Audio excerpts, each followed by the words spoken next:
Merci beaucoup, cher ami, et à ceux qui nous suivent. Au revoir, docteur Boga. Vous pouvez certainement, voilà. Merci. Nous allons rapidement aller prendre quelques réactions de quelques auditeurs, hein. Ceux qui sont déjà en ligne, si vous voulez certainement réagir, vous pouvez donc réagir. Vous avez donc des questions pour Jacques Roger. Vous pouvez donc poser vos questions. Nous allons tenter donc de répondre donc rapidement et ensuite avoir quelques débats. Bon, les gens nous disent le plus souvent qu'après les émissions, ils n'ont pas la possibilité donc d'intervenir. Docteur Boga, nous avons accepté donc de l'avoir au moins maximum 30 minutes chaque samedi. C'est déjà beaucoup. Et disons après, je peux certainement engager un peu donc le débat avec vous pour voir réellement ma vision des choses. Alors, la question donc m'a été posée, ladies and gentlemen, quel est réellement de quoi nous avons discuté avec le président Thiam? Alors, ça fait plusieurs fois qu'on me pose donc cette question, les gentlemen. Donc, pour une fois, puisque vous êtes très nombreux en ligne, je préfère donc répondre à la question. D'abord, je ne peux pas réellement, cher ami, vous expliquer réellement de quoi nous avons parlé, c'est clair. Mais ce qu'il faut retenir pour tous ceux qui nous suivent, M. Thiam est un monsieur déterminé. Il est déterminé. Il est tellement frustré donc de voir la Côte d'Ivoire et les Ivoiriens dans la situation dans laquelle ils vivent en ce moment. Il veut changer les choses, comprenez. Et une des confidences m'avait dit que s'il pense que réellement il y avait un Ivoirien qui était capable donc de faire partie, M. Ouattara, ou bien d'apporter un meilleur aide à la population ivoirienne, il ne se serait jamais présenté. Où il était très à l'aise, vous comprenez, très à l'aise, très sollicité dans le monde entier. Partout où il passait, il était donc la superstar. Il n'avait rien à envier à un président. Mais face à la situation de statu quo, il s'est senti obligé de venir aider donc les Ivoiriens. Il faudrait que les Ivoiriens comprennent cela. C'est un sacrifice qu'il fait. Il n'est pas venu pour être président parce qu'il a envie d'être président réellement. Quand je dis envie d'être président, c'est-à-dire qu'il est omnubilé par ce titre de président, pour le titre d'être président. Non. Il pense qu'il faut un nouveau paradigme. Certes, il y a quelques avancées dans le pays. Don't give me wrong. Mais à l'allure où nous allons, cher ami, on a vu au niveau donc du Ghana et du Sénégal, où à un moment donné, ils ont failli certainement se casser sur le plan économique avec tellement de dettes et tout ça qu'il faut les payer, machin, tout ça. Et M. Thiam veut aider les Ivoiriens, il veut nous aider et un nouveau paradigme. Et c'est ce que je dis dans cette élection. Je prie certainement, donc pas le risque, mais disons avec cœur joie, d'apporter mon soutien à Tidiane Thiam, parce que je veux un nouveau paradigme. Ce que nous avons vu jusqu'à maintenant, avec les politiciens ivoiriens que nous voyons, pour moi, ça ne m'a pas apporté quelque chose de nouveau. C'est toujours la même chose. C'est-à-dire, on déshabille Saint-Pierre pour habiller Saint-Paul. On a déshabillé Saint-Paul pour habiller Saint-Jacques. C'est toujours des deals. Comment Gbagbo qui fait alliance avec Ouattara. Ouattara d'abord, Ouattara au PDCI-EDA. Ils font alliance, ils s'entendent avec le PDCI-EDA pour aller contre Laurent Gbagbo. Laurent Gbagbo, en 2002, est emprisonné. Laurent Gbagbo sort de prison avec tout ce qu'on connaît. Laurent Gbagbo s'allie avec Ouattara pour aller contre Bédié. Bédié s'allie avec Ouattara pour aller contre Gbagbo. Gbagbo s'allie maintenant avec Bédié pour aller contre Ouattara. En fait, cher ami, c'est un éternel recommencement. On prend toujours les mêmes acteurs. Et ça veut ramener dans la situation dans laquelle nous sommes chaque année, ou bien chaque 5 ans, il y a un blocage. Nous avons tous peur. Quand on parle d'élection dans les pays développés aux États-Unis, c'est la joie. Les gens vont exprimer non seulement leur joie, mais leur frustration, mais dans les urnes. C'est ce que vous dit. Si vous n'avez pas fait le travail qu'on vous a confié dans 4 ans, vous serez obligé donc de rendre compte au peuple. Eh bien, c'est ça. C'est ça la démocratie. On ne vient pas en démocratie pour dire, ah oui, nous ne sommes pas arrivés au pouvoir pendant 50 ans, nous sommes là pendant 50 ans. Et on crée les conditions pour aller dans les 50 ans en mentant, en falsifiant et en trichant. C'est pas ça la démocratie, les gentlemen. Accepter cela, cher ami, c'est de tuer la Côte d'Ivoire, c'est accepter la forfaiture. Ce n'est pas une question d'aimer Ouattara ou de ne pas aimer Ouattara. C'est une question, on veut un pays normal, où on vote M. Henry Holding avec un projet. M. Henry Holding a 5 ans pour nous réellement transformer son projet en une réalité. Et on juge M. Henry après 5 ans. Est-ce qu'il a fait un bon boulot? Est-ce qu'il a fait ce qu'il devait faire? Si le peuple n'est pas content, c'est pourquoi on parle de démocratie. Le pouvoir au peuple, par le peuple et pour le peuple. Si nous ne sommes pas d'accord, nous avons ce droit de dire à Henry, hey, it's time to go. Et Henry s'en va, et Henry n'a pas besoin de prendre des armes ou tricher, mentir pour rester donc au pouvoir. La population a dit, hey, après 5 ans, vous n'avez pas fait le travail. Aussi, la population pense que Henry a fait un travail, mais il avait encore besoin de temps. La population donnera encore 5 autres années à Henry pour finir ce qu'il a commencé. C'est ça la démocratie. C'est pas mentir, manipuler, mettre 44 000 personnes dans la rue pour intimider les Ivoiriens, pour amener un procureur, pour intimider les libertés, vous comprenez? C'est pas cela de la démocratie. Et ladies and gentlemen, nous ne devons pas accepter cela. C'est pas une question de détester Pierre ou Paul, mais c'est une question de détester le mensonge. Ou bien la démocratie qu'on veut nous imposer. Nous ne sommes pas d'accord, c'est tout. Ça doit rendre le débat très simple. C'est quand le débat est compliqué que certaines personnes ne comprennent pas. Nous sommes en démocratie et après 10 ans, M. Ouattara doit partir. C'est tout. C'est ça la Constitution. On n'avait pas besoin de tripatouiller donc la Constitution pour rester là encore pour un mandat Guasso. La Constitution n'a jamais dit que quand vos candidats meurent, même si vous êtes en fin d'émission, vous devez revenir pour un 3e mandat.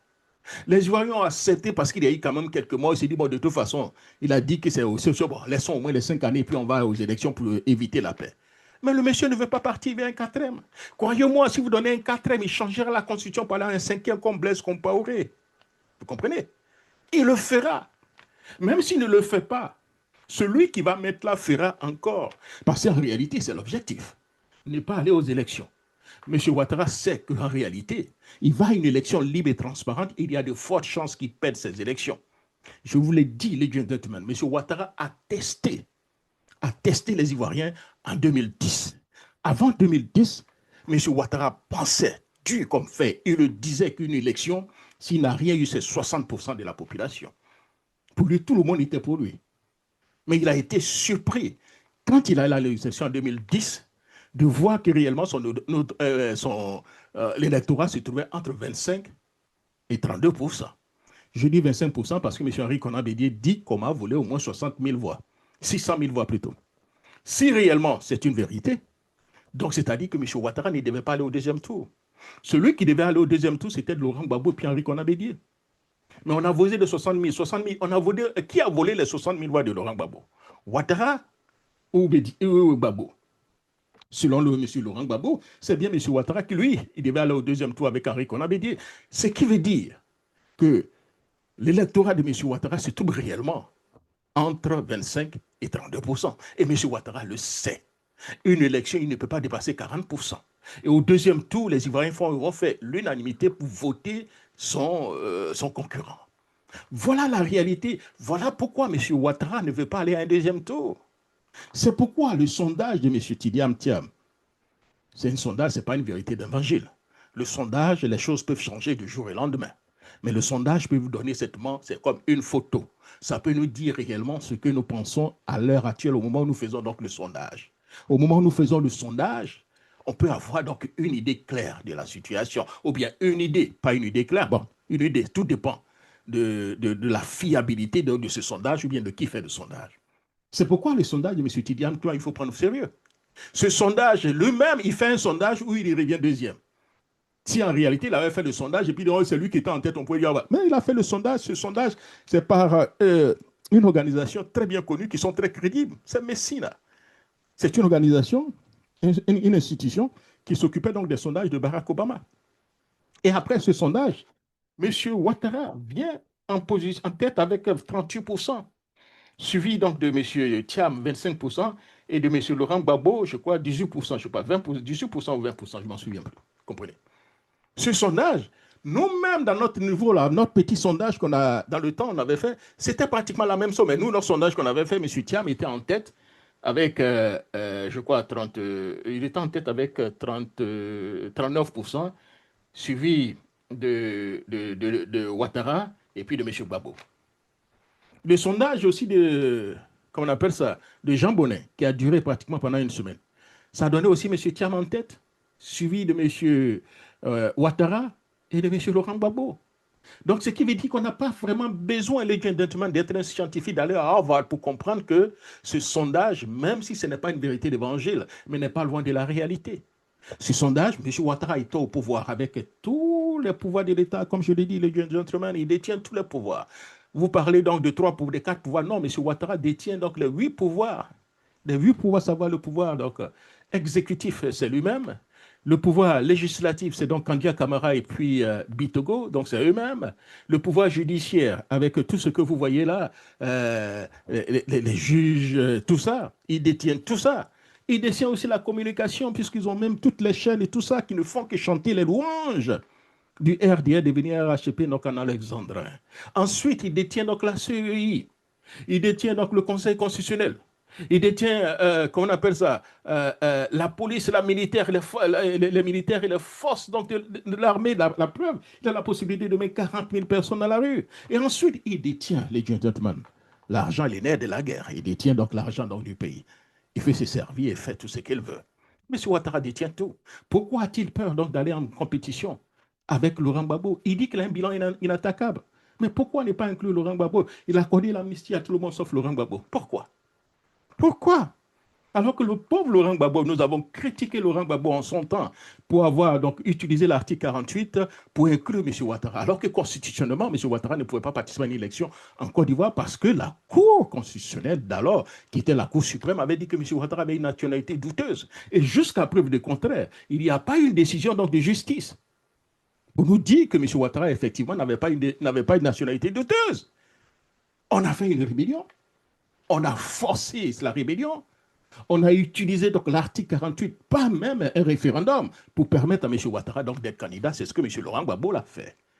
Aujourd'hui, mais même Ouattara refuse de faire la même chose pour Laurent Gbagbo. Voilà un peu dans quelle situation dans laquelle nous sommes, ladies and gentlemen. Donc, fermez les yeux pour dire que oui, je suis dans mon petit coin ici. Non, vous vous trompez. Cette situation ne finira pas. On n'aura pas un pays normal.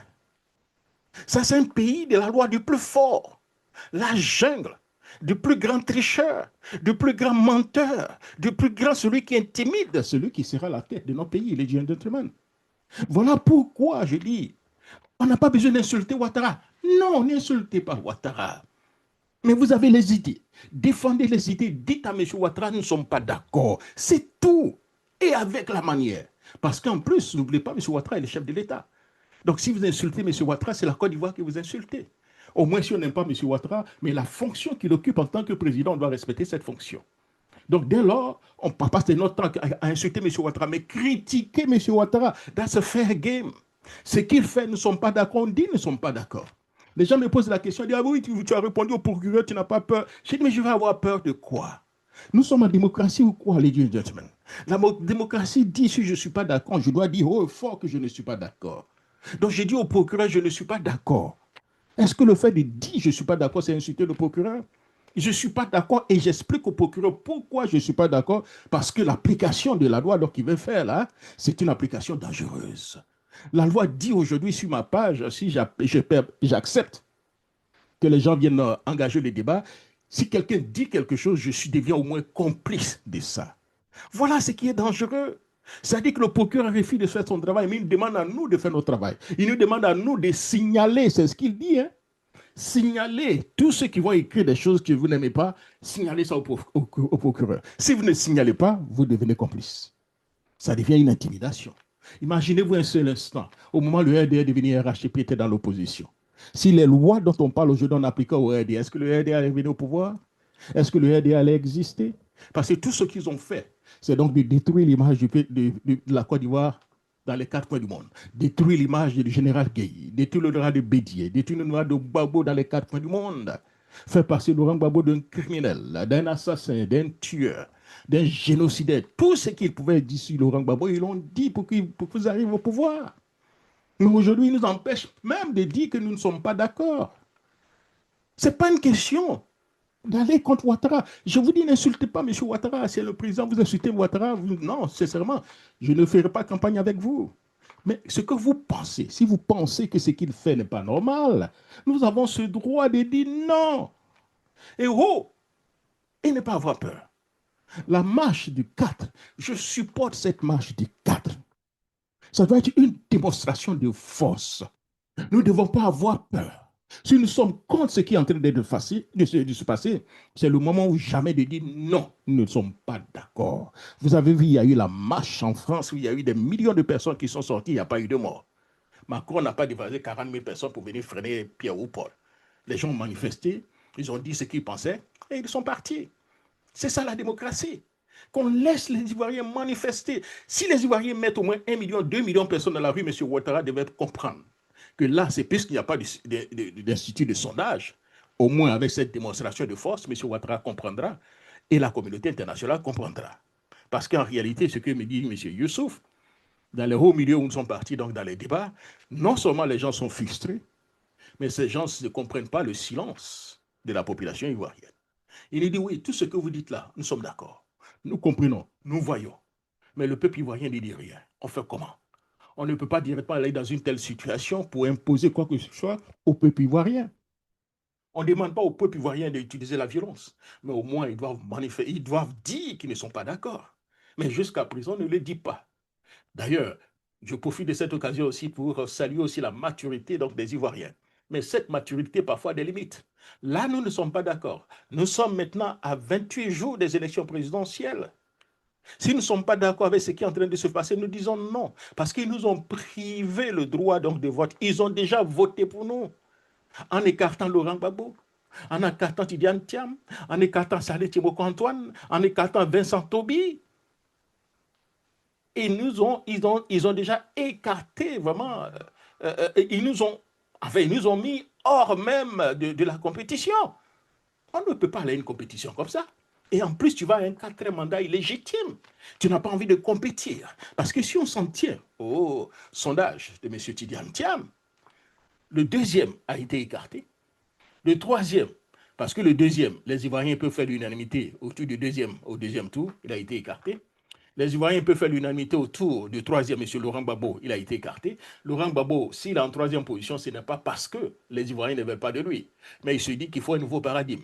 Il se dit que Laurent Gbagbo a dirigé pendant au moins peut-être 10 années et on a vu certaines choses, donc il faut peut-être le sang nouveau. Sinon, M. Laurent Gbagbo n'est pas de la personnalité la plus populaire entièrement de Côte d'Ivoire. Cela ne veut pas dire forcément que les gens veulent qu'il soit encore président.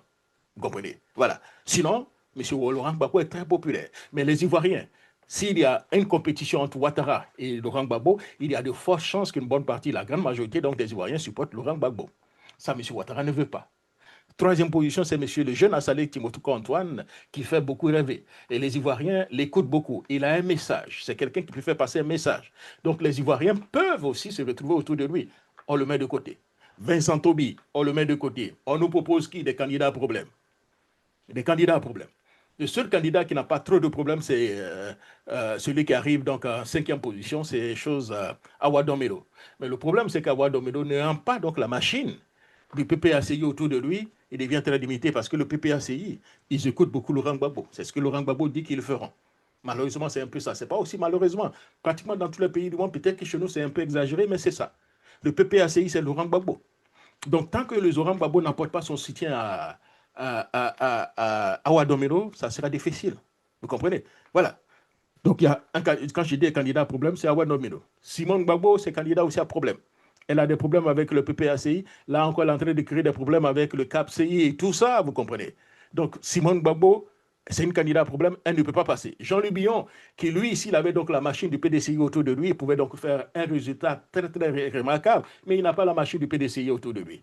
Il a eu tort de combattre non seulement M. Thiam, mais il a eu tort de s'associer à des personnes qui ont passé tout le temps donc, à traduire M. Thiam en justice et créer des problèmes à M. Thiam sans que lui-même il ne prenne ses distances. La preuve, ces personnes sont autour de lui pour battre sa campagne. Ça a été une erreur.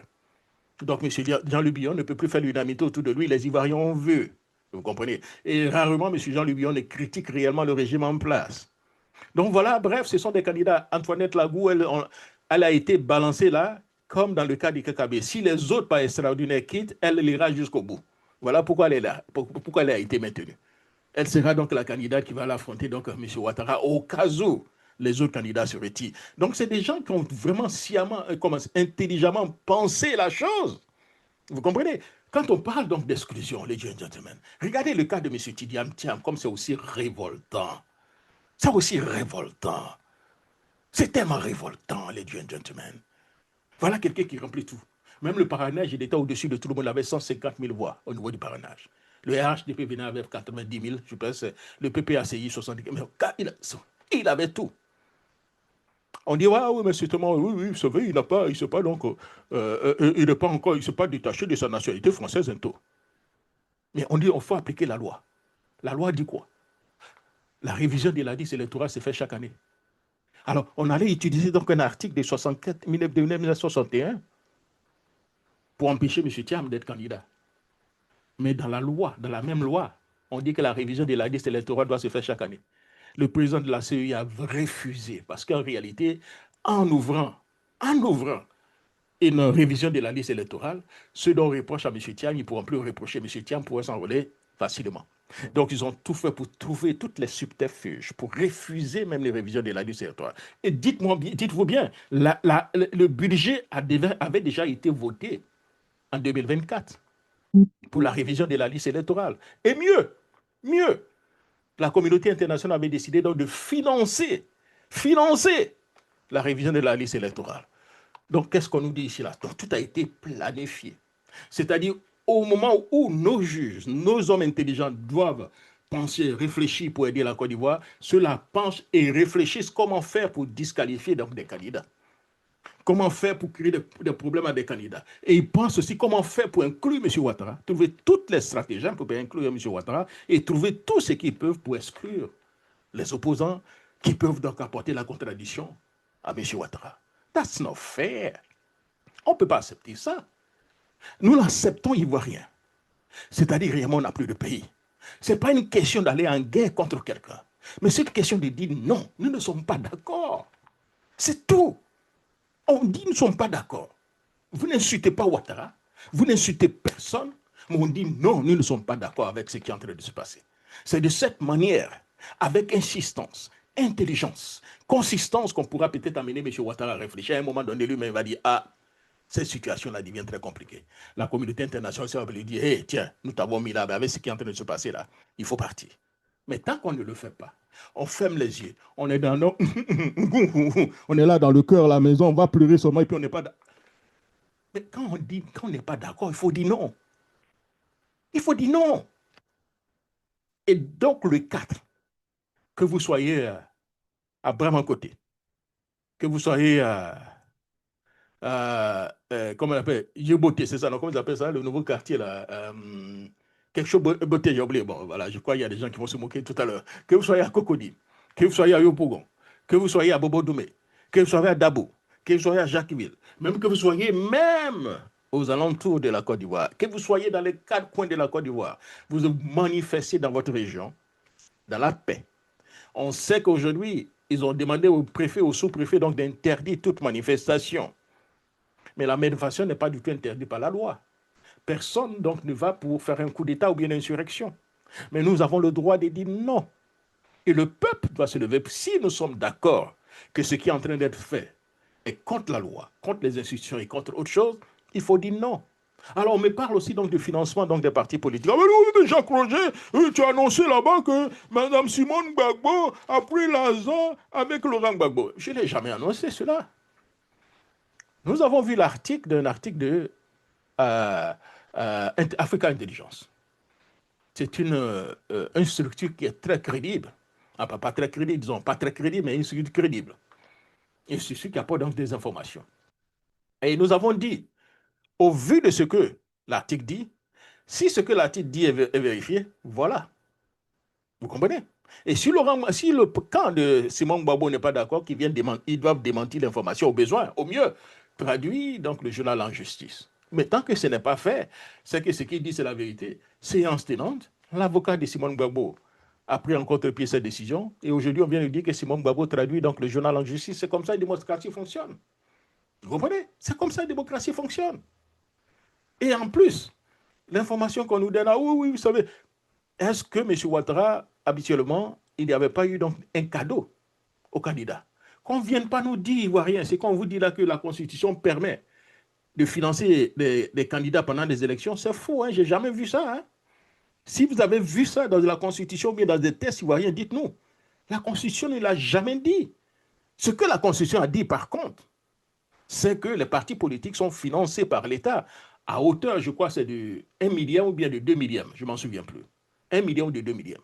Donc, chaque année, comprenez, si c'est par exemple 2 milliards, 2 milliards donc du budget, je ne sais pas combien de milliards ça fait, le budget, comme on nous dit, ça fait près donc de 10 000 milliards, c'est ça, hein, 10 000 milliards, donc si vous prenez donc 1 milliard, donc on peut se tourner aux alentours au moins de 10, de 10 milliards ou de 10 à 20 milliards que l'État doit partager proportionnellement aux partis politiques chaque année. Ça, c'est constitutionnel. Ça est dans nos textes. Ce que M. Ouattara refuse de faire pendant donc des années. Il le fait peut-être rarement quand il est un peu content. Mais depuis que Thiam est au pouvoir, M. Ouattara n'a jamais donné un rang, alors que nos textes le disent. Vous comprenez? On utilise cela comme un élément de chantage. Alors que Laurent Gbagbo, M. Ouattara dans l'opposition, le démocrate, on peut le dire, Laurent Gbagbo, donnait régulièrement, distribuait régulièrement ce dont les partis politiques avaient droit. Vous comprenez? Mais lui, au pouvoir aujourd'hui, il refuse cela aux partis politiques.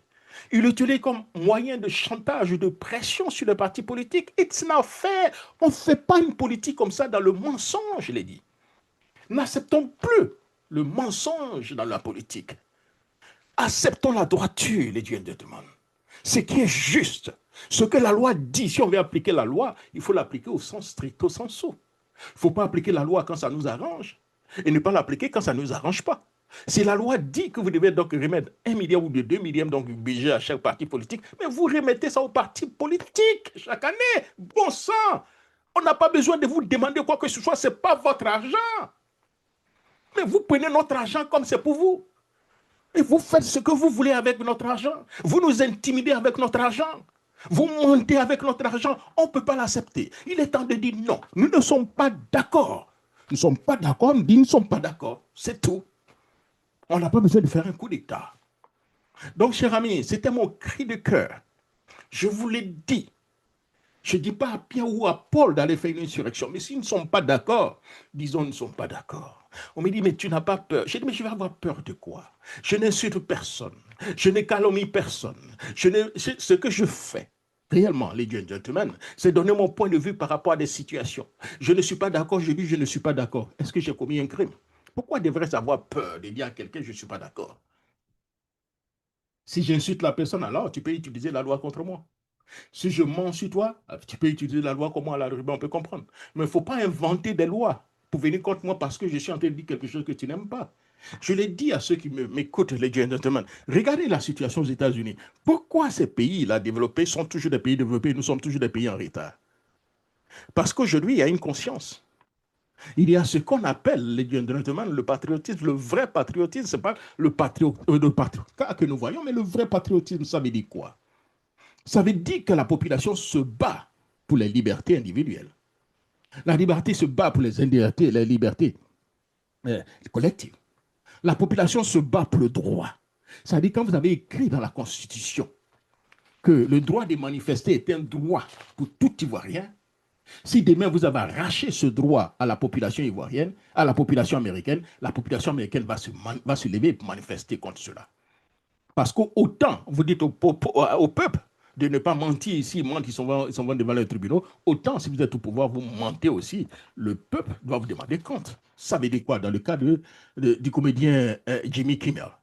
Voilà le comédien qui est très critique avec le président Donald Trump, pour ne pas dire avec les républicains d'ailleurs.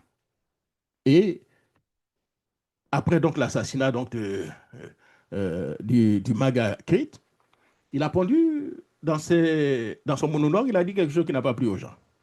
Du coup, on fait la pression sur Disney et Disney suspend l'émission de Jimmy Kimmel. Je vous dis que son émission paraît tous les jours de lundi à vendredi à partir de 11h donc de la nuit. Et c'est des comédiens qui viennent en même temps parler de certaines choses, ils font des monologues, ils mangent, tout ça c'est un peu la comédie. Qu'est-ce que la population américaine a fait après ça? Et je vais vous dire même ce qui me surprend, ce n'est pas forcément la population américaine, Mais ceux que Kimmel critiquait, ceux qui ont fait, qu'est-ce qu'ils ont fait? Ah non, ils ont dit, ils ne sont pas d'accord. Vous comprenez? C'est-à-dire, je vous donne un exemple. C'est comme un comédien qui critique M. Ouattara, Monsieur Ouattara. Bon, prenons Jacques Roger, voilà. Jacques Roger qui est critique envers M. Ouattara. Et M. Ouattara prend la décision donc de me suspendre. Et les premiers qui vont manifester contre cette décision, ce sont les militants de M. Ouattara. Pourquoi ils le font? Pourquoi ils le font? Parce qu'au niveau donc de la presse, parce que voilà ce qu'ils se sont dit. Quand vous prenez donc la presse au niveau des États-Unis, surtout les talk shows, sont dominés par les conservateurs, sont dominés par les gens de MAGA, c'est-à-dire les gens pro-Trump, sont dominés par les républicains. Donc si aujourd'hui ils acceptent cela d'un démocrate, ils se disent demain, quand un démocrate prendra le pouvoir, tous ceux qui sont donc critiques envers le président démocrate, il va aussi les suspendre, faire la pression pour qu'on les suspende. Dès lors, ils ont compris le jeu. Ils se disent, mais Donald Trump, toi, tu es là, tu vas partir dans 3 ans. Mais nous autres, nous allons rester ici. Donc, les décisions que tu prends là aujourd'hui, là, ça risque de nous affecter demain. La population a manifesté pour dire qu'ils ne sont pas d'accord. Même les républicains ont dit qu'ils ne sont pas d'accord. Dès lors, Disney a été obligé d'accepter le retour de Jimmy Kimmel. Vous comprenez? C'est ça la démocratie. Quand on arrache un droit à un Ivoirien, tous les Ivoiriens, si vous voyez, ce droit est tellement visible, tous les Ivoiriens devaient se lever pour dire qu'ils ne sont pas d'accord. Que vous soyez du PDC, que vous soyez du PPAC, que vous soyez même du RDR, pour dire non, ils ne sont pas d'accord. Mais ce qu'on a fait aujourd'hui, on vient nous arracher donc nos droits. On nous dit aujourd'hui que si, dans vos sites, quelqu'un prend un communiqué, ou bien quelqu'un dit quelque chose que le pouvoir n'aime pas, vous devenez complice. Et nos amis du RDR devenir applaudissent, ou bien ne disent rien. Je suis allé sur plusieurs sites détenus par nos amis donc, du RDR devenir RHTP, où il y a beaucoup de journalistes. J'ai attiré l'attention de ces journalistes afin qu'ils puissent nous suivre pour dire non au procureur, pour que le procureur fasse marche arrière. Non, ils ne m'ont pas du tout écouté. Vous comprenez? Ils ne m'ont pas écouté. Ils sont à l'aise. Parce que dans leur entendement, voilà le procureur en train donc, de défendre leurs droits. Et ces droits, c'est de conserver le pouvoir. Donc, dire qu'ils ne sont pas d'accord avec le procureur, c'est comme affaiblir le pouvoir, affaiblir le procureur et affaiblir leur chance de conserver le pouvoir d'aller à un 4e mandat. Voilà comment l'Africain pense. C'est-à-dire, on ne pense pas demain. On pense aujourd'hui, à court terme. On ne pense pas demain, à court terme. Vous comprenez? Donc, voilà la situation dans laquelle nous sommes, les gentlemen. Et demain, puisqu'on n'a pas défendu, on ne défend pas nos droits, un autre président viendra faire la même chose, il viendra faire pire. Alors que si aujourd'hui, on défend nos droits, un autre président, demain, quand il viendra, avant donc de prendre une telle décision, réfléchira. Mais ce n'est pas le cas. Nous sommes devenus tellement partisans que nous oublions même l'essentiel. L'essentiel ici, c'est quoi? On parle de la liberté, on parle de la démocratie. C'est de ça qu'il s'agit ici. Des élections libres et transparentes. Mais ça coûte quoi, diandre? Tu as passé 15 ans. 15 ans avec un mandat Guasso. Organiser des élections libres et transparentes. Si le peuple dit on te veut, on te met là, le peuple n'est pas d'accord, tu t'en vas, tu as 83 ans, tu t'en vas, les gentlemen. Est-ce que c'est sorcier ça? On va intimider, mentir, manipuler des tests, faire tout ce qu'on peut pour aller à un 4e mandat, mais on est où là? Et on se prend pour des démocrates. Il ne faut pas l'accepter. Nous n'acceptons pas ce 4e mandat. On vient me dire, ah oui, la Cour constitutionnelle a décidé, il faut suivre les décisions de la Cour constitutionnelle. Ah oui, de façon générale, les gentlemen dans tout pays au monde, quand une Cour constitutionnelle décide, oui, nous devons suivre donc les décisions de la Cour constitutionnelle parce que les décisions sont irrévocables. Ben, je suis d'accord avec vous, soit. Mais là où il y a problème, c'est que les décisions de la Cour constitutionnelle en Côte d'Ivoire n'ont jamais été réellement suivies. Surtout n'ont jamais été suivies par ceux qui sont au pouvoir. On se souvient parce que si les décisions étaient suivies, déjà, en 2000, en 2000, en 2000, la candidature de M. Ouattara avait été refusée rejetée par la nationalité d'Outus, mais le RDR n'a pas accepté cela. Ils ont manifesté, ils ont tout fait, tout ce qu'ils pouvaient pour créer donc une rébellion, pour nous dire, ah oui, on a écarté le fils du Nord, on ne veut pas que les Nordistes soient candidats dans ce pays, on ne veut pas voir les musulmans dans ce pays. On a utilisé toutes sortes de talking points pour salir la Côte d'Ivoire et salir donc la décision du Conseil constitutionnel. La décision n'a pas été réellement appliquée. Vous comprenez? Pas suivi, je vais dire. Appliqué, mais pas suivi. Alors, on ne va même pas loin. Alors, c'est en 2010. Si on doit suivre donc la décision du Conseil constitutionnel. Le Conseil constitutionnel a dit quoi en 2010? Ah non, non, non, qu'on ne vienne pas me dire ah, ceci. Non, non, non, non. Puisqu'on parle de la décision du Conseil constitutionnel. Merci beaucoup, c'est un Jorobité. Vous avez raison. Merci beaucoup, Maman Sarah. Voilà. Hein? Alors, on a dit non, non, non, n'allons pas loin. En 2010, qu'est-ce que le Conseil constitutionnel nous a dit en 2010? Le Conseil constitutionnel a dit que Laurent Gbagbo a gagné les élections. N'est-ce pas? Est-ce que la décision du Conseil constitutionnel a été appliquée? Non, non, qu'on ne vienne pas me dire que l'ONU devait certifier. Non, je ne parle pas de ça. On parle de la décision du Conseil constitutionnel qui doit être appliquée au sens strict, au sens sous. Est-ce que ça a été appliqué? Mais non. Donc, ce n'est pas nouveau. Qu'on ne vienne pas nous dire, ah oui, il faut appliquer la décision du Conseil constitutionnel quand ça nous arrange et quand ça ne nous arrange pas, il faut aller contre la décision du Conseil constitutionnel. It doesn't make any sense, ladies and gentlemen. We cannot do that. Ou on applique la Constitution de façon intégrale ou on ne l'applique pas. Donc, chers amis, ladies and gentlemen, c'était un peu le petit point que je voulais faire après l'émission avec Maître Bogassako Gervais. Et rendez-vous pour une autre émission. Et ensuite, créons des conditions pour aller dire non, le 4. Le 4, quand vous soyez dans un petit village, non. Nous devons tous sortir. Même si vous ne sortez pas, restez, sortez devant votre porte. Avec un mot d'ordre. Nous sommes, non, c'est tout. Non. On n'a même pas besoin même de faire quoi que ce soit. Mais il faut manifester. Si nous ne sommes pas d'accord, j'ai dit bien sûr, nous ne sommes pas d'accord. Mais si nous sommes d'accord, ceux qui sont d'accord resteront à la maison. Ceux qui sont d'accord, si après ils veulent aussi manifester, ben ils manifestent. C'est ça aussi la démocratie. Et comme le dit Laurent Gbagbo, dans ces conditions, nous tous on va manifester tous les jours, jusqu'aux élections. Aujourd'hui, on sort, demain vous sortez, demain vous sortez. Voilà, et c'est ça la démocratie, l'expression de la démocratie, jusqu'à ce que quelqu'un craque. On n'a pas besoin de tuer quelqu'un, hein? Parce que vous avez trop tué les Ivoiriens. Les Ivoiriens sont trop morts, ça suffit comme ça. C'est une élection. Allons-y aller des élections. Vous avez pris, vous avez certainement ce culot d'écarter tous les candidats donc, du Sud. Il y a pas de souhait. Puis ce culot pour écarter les candidats. Et vous allez à les élections pour aller gagner seul. Et puis vous êtes content. Et les autres doivent se taire. Et vous allez utiliser l'armée, la justice, tout ce qui est comme artifice en même temps pour écarter la joie des Ivoiriens, pour écarter les Ivoiriens donc de s'exprimer. Mais on est où là? Mais on est où là, les gars? On est où là? Alors posez-vous la question, où sommes-nous? Hein? La Côte d'Ivoire fait peur. Oui, la Côte d'Ivoire fait peur, ladies and gentlemen. On nous refuse même le droit de rire. Tout ce qui est l'exception ivoirienne, on nous arrache tout ça. On ne doit même plus être content. On ne doit plus manger notre atchèque. On nous a privés de notre atchèque africain. On n'a plus d'atchèque africain. Vous comprenez? On nous a privés de cet atchèque africain. L'atchèque africain faisait partie donc des calcios, des derbies, comme vous voyez, Real de Madrid là, qui joue contre Barcelone. C'est ce qui faisait certainement donc la beauté de la Côte d'Ivoire. Je me souviens, un match atchèque africain, vous comprenez, hein? Nous étions arrivés au stade à 9 h du matin, à 10 h, le stade était plein. Le premier match qui devait se passer à 16 h. Et c'était la joie, vous comprenez?